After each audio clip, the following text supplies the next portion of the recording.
ছোটোবেলা থেকে আমার ইচ্ছা ছিল যে আমি একটা আনবক্সিং ভিডিও বানাবো, কিন্তু কিসের আনবক্সিং ভিডিও বানাবো সেটা খুঁজে পাচ্ছিলাম না। কিন্তু আজ আজ আজ আমার সেই স্বপ্ন পূরণ হতে চলেছে, কারণ আমি আজকে আনবক্সিং করব একটা জুতার। জুতার বা আধুনিক ভাষায় তোমরা যাকে স্নিকার যাই হোক বলে থাকো, তো সেটারই আজকে আমি একটা আনবক্সিং করব। তো ভিডিওটা সম্পূর্ণ দেখো, লাইক করো, কমেন্ট করো, সাবস্ক্রাইব করো। তো বেসিক্যালি এটা হলো একটা রেড টেপের বক্স, রেড টেপের জুতা, যেটা আমি ফ্লিপকার্ট থেকে অর্ডার করি। তো সেটাই আজকে আমি আনপ্যাক করব বা আনবক্সিং করব, আর তোমাদের সেটা রিভিউ দিব, কিভাবে জুতা পরতে হয়, কেমন এই জুতার গন্ধ, আর সেই জুতা পরে কিভাবে হাঁটতে হয়, তো সব দেখাবো তোমাদের, সব শিখাবো। প্রথমে বক্সটাকে খুলে নেবো আমরা এভাবে, তারপরে এটা বিলটাকে ফেলে দিব। আর এখানে কিছু কাগজের মধ্যে মোড়ানো আছে এই জুতাটা।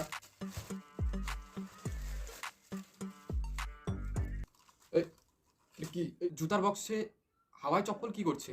ফ্লিপকার্ট আমার সাথে স্ক্যাম করে দিল। ফ্লিপকার্ট আমার সাথে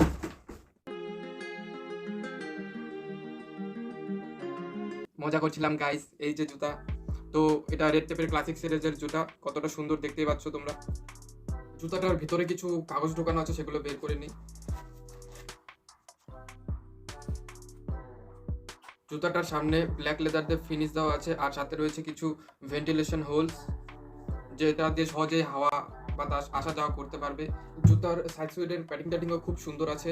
তারপর এটার সোলটাও খুব শক্ত, খুব হার্ডি, আর এখানকার লেজের কোয়ালিটিটাও খুব ভালো। বেসিক্যালি রেড টেপের মেমোরি ফোম দেওয়া আছে সোলে, সোলটাও কি মেমোরি ফোম দিয়ে আছে ভেতরের ইনসোলটা, যেটা তোমাকে খুব আরামদায়ক পা যেটা তোমার পাকে আরামদায়ক করে তুলবে। গন্ধটাও বেশ সুন্দর।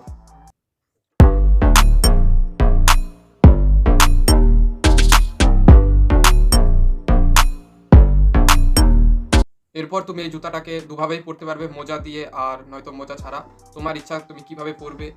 আর সত্যি বলতে জুতা পরাটা তেমন একটা কঠিন কাজ নয়, কারণ আমিও পরে দেখেছি জুতা। আমার প্রথম প্রথম অসুবিধা হতো পড়তে, কিন্তু এখন শিখে গিয়েছি। তো তোমাদেরকেও আমি সেটা শিখিয়ে দিব। আর একটা এক্সট্রা অ্যাডভাইস দিতে চাই তোমাদেরকে, যে এত একটা সুন্দর জুতা, তো তার সাথে একটু সুন্দর সুন্দর জামা কাপড় পরারও চেষ্টা করবে, কারণ এত সুন্দর একটা জুতা, তার সাথে যদি তুমি ওই খারাপ খারাপ চকরা বকরা টাইপের ঝিলমিল জামা কাপড় পরো, তো ঠিক মানাবে না, তাই না? তো তার সাথে একটু ভালো ভালো জামা কাপড় পরারও চেষ্টা করবে। তো এটুকুই। তো দেখো কিভাবে জুতাটা পরতে হয়। প্রথমত পাগুলোকে জুতার কাছে নিয়ে যাব, আর পাগুলোকে আরামসে জুতার ভিতরে প্রবেশ করার জন্য জোর করব, আর পিছন থেকে এভাবে করে টান দিব।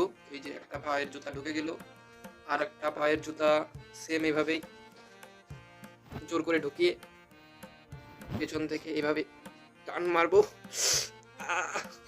হ্যাঁ, ঠিক আছে, এভাবে করে করতে পারো তোমরা। তো কেমন লাগলো, কেমন লাগছে আর কি জানিও জুতাটা পরে। নর্মাল ভাবে যেভাবে হাঁটো, তো সেভাবে জুতাটা পরেও হাঁটতে পারো, কোনো অসুবিধা নেই। আর তোমরাও চাইলে জুতাটা কিনতে পারো, কারণ জুতাটা বেশ ভালোই আছে, কিনতে পারো যদি পছন্দ হয়। তো আজকের জন্য ভিডিওটা এটুকুই। ভিডিওটা ভালো লাগুক আর না লাগুক, চ্যানেলটিকে সাবস্ক্রাইব করো, লাইক করো, কমেন্ট করো, বেশি বেশি করে শেয়ার করে দাও।